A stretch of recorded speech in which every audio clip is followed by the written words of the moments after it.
With the recent debris created from the high winds that moved through our area, it was time to start dismantling some of the larger pieces.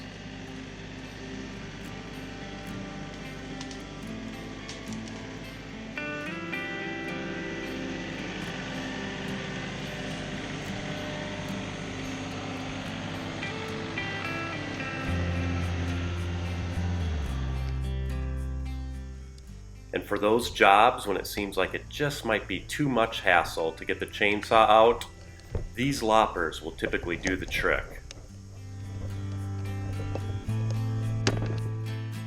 So here's a little background on why I like to use a ratcheting lopper and why I ended up getting a new one. A couple years ago, I saw this pair of ratcheting loppers demonstrated at the state fair and purchased them. I was primarily sold on how easy they cut because of the ratcheting feature, as well as the ability of the handles to telescope out to get some extra leverage or allow me to reach a little higher when trimming a branch off a tree.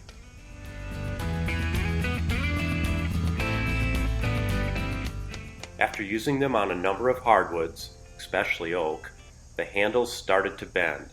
So I contacted the company, and they sent me another pair of handles which worked for a season or two, and then those handles bent as well.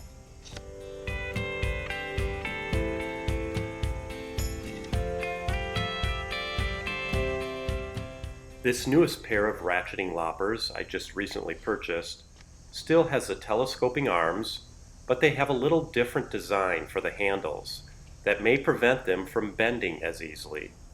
Instead of the handle being round, it has more of an oval shape that will hopefully prevent the metal from wanting to bend.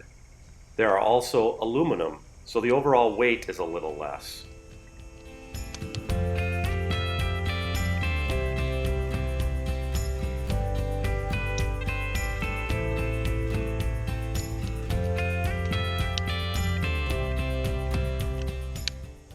The ratcheting feature is what makes these loppers easy to use, and I will demonstrate that in a second.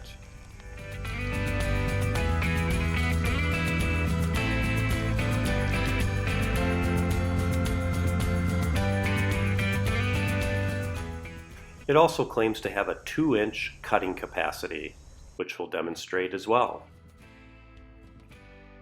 So let's go test them out.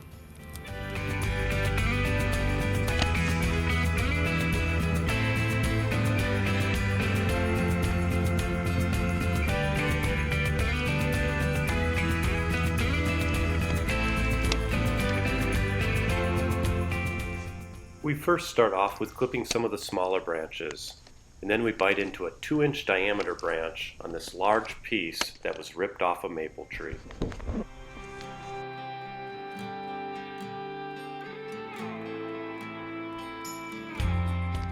The temptation with these loppers is to power through the cut, but because of the ratcheting feature, you need to rely more on the sharpness of your blade and the ratchet feature rather than power, especially with the harder woods.